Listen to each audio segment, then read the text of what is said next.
Bringing Ezra Back, Chapter 1, The State of Ohio, 1840.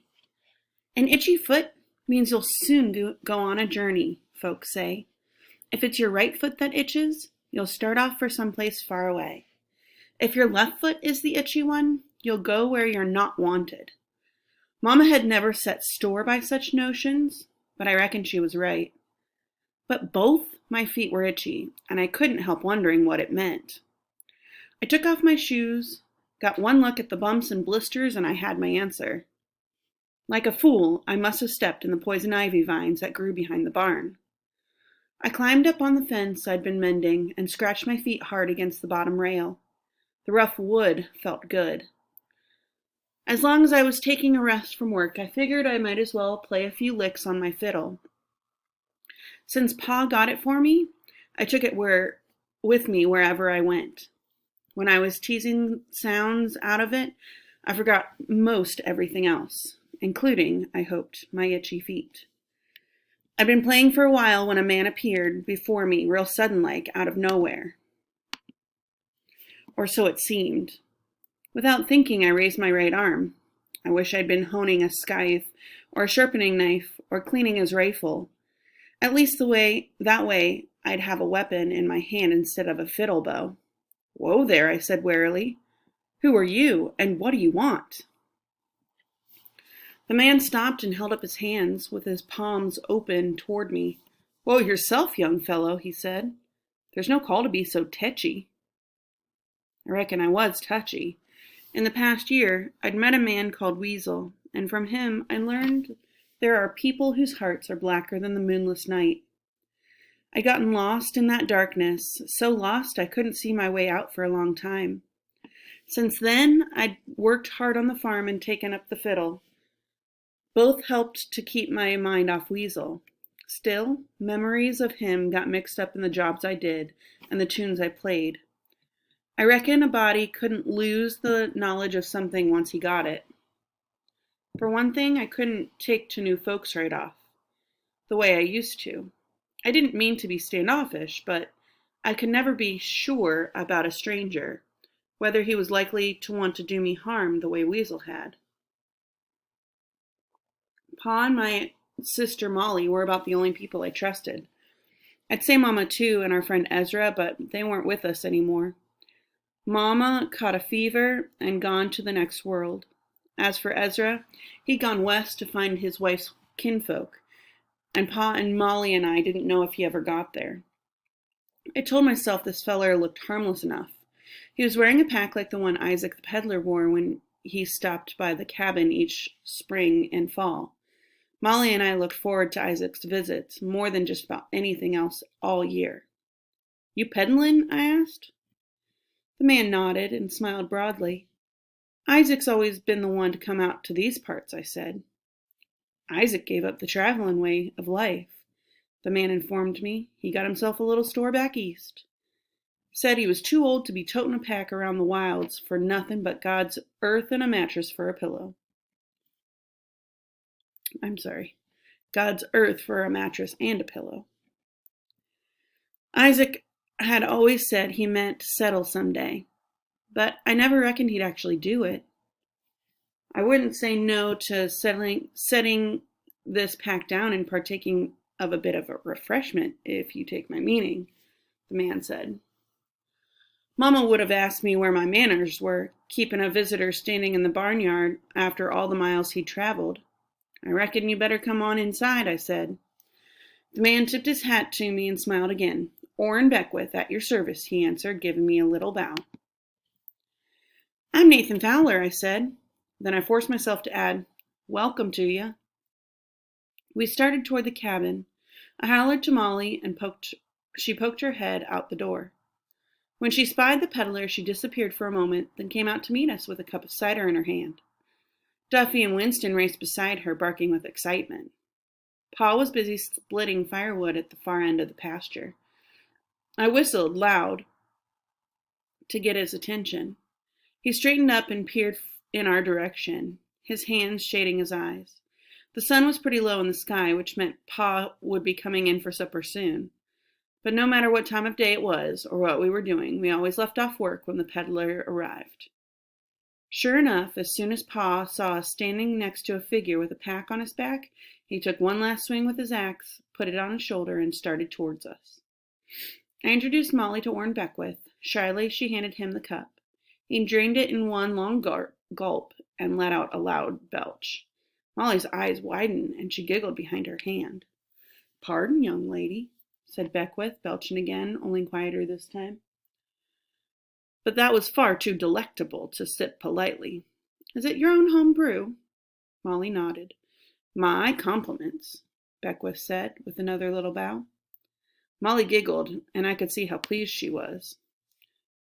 "May I ask you a question?" Beckwith said to her, real serious-like. Molly looked surprised and then nodded again. "What kind of bushes does a rabbit sit under when it's raining?" Molly's face twisted up the way it did when she was thinking hard on something. I was pondering the question too, and the man's reason for asking it. Finally, looking disappointed, Molly said, "I'm sorry, sir. I don't know." Beckwith paused for what seemed like a long time before he said solemnly, "Wet ones." Molly shrieked with delight. "A riddle!" she cried. "Ask another." "All right, then," Beckwith said with a sly grin. "Here's an easy one for you. I turn green into white and then into yellow. What am I?" I was interested in spite of myself. I thought and thought about it, but I was certain I'd never heard of anything that could make colors change like that. Molly stamped her foot and pretended to frown. "That's not an easy one." "Want me to make it easier?" Beckwith teased. "Yes," Molly answered. "I eat green grass and give white milk, which gets churned into yellow butter." Beckwith raised his eyebrows and waited. "A cow," Molly said. I groaned. It was easy once you knew the answer. I should have guessed it. After all, ever since we got our cow, Golly, it was my job to milk her every day and Molly's to make the butter. "Ask another," Molly begged. "All right," Beckwith said, acting as though Molly was plain dragging the questions out of him. "If you insist. Ready?" "Ready," said Molly eagerly. "Many of them go to the spring, but they never take a drink. What are they?" Pa had been approaching all the while that Beckwith was talking, and he was close enough to hear the last question. He bent over and whispered in Molly's ear. She grinned real big and said triumphantly, "Footprints, that's what." "Well said, Miss Molly," answered Mr. Beckwith. "And I see your father is no fool either." "I don't know about that," said Pa, stepping up to shake Beckwith's hand. "But I wasn't born yesterday, and I've heard a few riddles in my time. Welcome to you." We all headed for the cabin. Inside, Pa put his axe down, and Beckwith took off his pack. He set it carefully on the floor, then commenced in rubbing his neck and shoulders. I noticed Molly was staring fixedly on the pack, and I knew what she was thinking. She could hardly wait for the moment it was opened. Truth to tell, neither could I. Accustomed as we were to making and growing most everything we had, we plain treasured the sight of the city-made goods and the fancy notions the peddlers brought. After hearing the news about Isaac, Pa said, "Did you stop off in town, Mr. Beckwith?" Orrin Beckwith nodded. "Spent 2 nights and a day there. Bedded down in the livery stable and sent out first thing this morning for you folks. Took me since sunup to get here." It would be dark before long, so I wasn't surprised to hear Pa say, "We'd be pleased to have you stay for supper, and the night too if you'd cared to." I tried to push down the uneasiness that rose up inside me at the idea of a stranger stopping off with us. We'd always welcomed Isaac to spend the night. Anyone who came this far would expect the same. "Thank you, sir." To both of those kind offers, Beckwith rubbed his hands together and looked around the cabin. "Something does smell mighty good," he said. "It's stew," Molly said. "Nathan shot a squirrel yesterday, and I made blue biscuits." I smiled. Molly was 10 years old, and ever since Mama died, she'd done most all of the cooking chores. I reckon she didn't notice the look on Orrin Beckwith's face at the mention of blue biscuits. I'd felt the same way the first time I watched Ezra add ashes and maple syrup to the cornmeal dough. Beckwith would soon find out how good it turned out to be. Beckwith waggled his eyebrows at Molly and said, "Speaking of blue, I have some indigo." He leaned down at the same time to take something from his pack. "It's come all the way from India." "Indigo? Did you hear that, Pa?" Molly said excitedly. "Some blue in my quilt would sure look pretty." "And I have madder root," Beckwith went on in a teasing sort of voice. "Oh!" Molly gasped. "That makes red. Mom always said there's nothing cheers up a quilt like a touch of red." "The good ladies of the town agree with you there, Miss Molly," Beckwith said. "They'd have bought up all of my dyes." I watched Molly's face crumple with disappointment. Beckwith grinned at her. "But I said I needed to save some for a certain young girl I'd heard tell who lived a mite further on." Molly's cheeks flushed and her eyes sparkled. It was good to see her so happy. I wasn't sure I favored the way Beckwith was going about his business, though. He was making out that he was doing her a special favor, when he was only trying to get her to buy his dyes. "Oh, and the good ladies of town send her greetings," Beckwith went on, with a sly wink in Pa's direction. "A certain Abigail Baldwin asked me to pass along her best wishes to y'all." It was Pa's cheeks that turned red then. He had danced a fair bit with Miss Abigail at the spring dance in town, and Molly was hoping she might be our new mamma some day. With another wink, Beckwith reached into his pack and held up a horn comb and some brightly colored ribbons. You might be interested to know that she was admiring these. Everyone present agreed they looked right fetching in her auburn hair. Molly said, "Oh, Pa, they would look pretty on Miss Abigail, don't you think?" I knew Molly could use her help with her chores, and she said she wanted some female company to talk with, instead of just me and Pa all the time. So I didn't say what I was thinking, which was that I liked Miss Abigail all right, but it didn't much take to someone new being a part of our family. Pa answered Molly with a nod, and looked regretfully at the ribbons. He didn't make a move to take them, though, and I knew it was because we had little money to spare for fancy things. Then Orrin Beckwith turned to me and said, "For you, young Nathan, I have the latest in straight razors from England."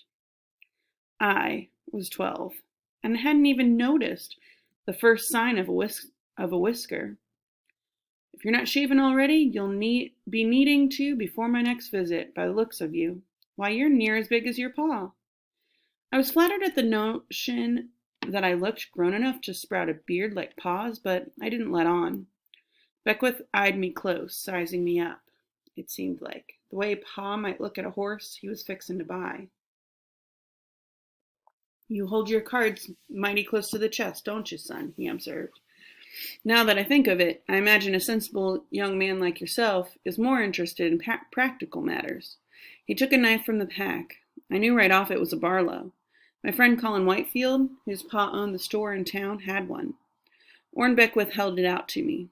"In my humble opinion, this beauty is the single finest tool there is. A man out here on the frontier has to be prepared to protect himself and his family, and to do the work that needs to be done.